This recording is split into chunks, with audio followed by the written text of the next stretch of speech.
മൈലാഞ്ചി ചൊപ്പിൽ അങ്ങനെ അരബന മുട്ടിൻ താളവുമായി നിൻ വീടിൻ മുറ്റത്തങ്ങനെ പന്തലുയരുമ്പോൾ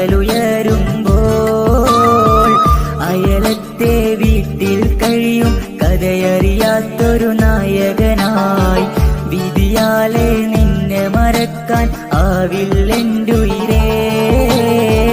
ഓർക്കുന്നു ഞാൻ ആ കാലം.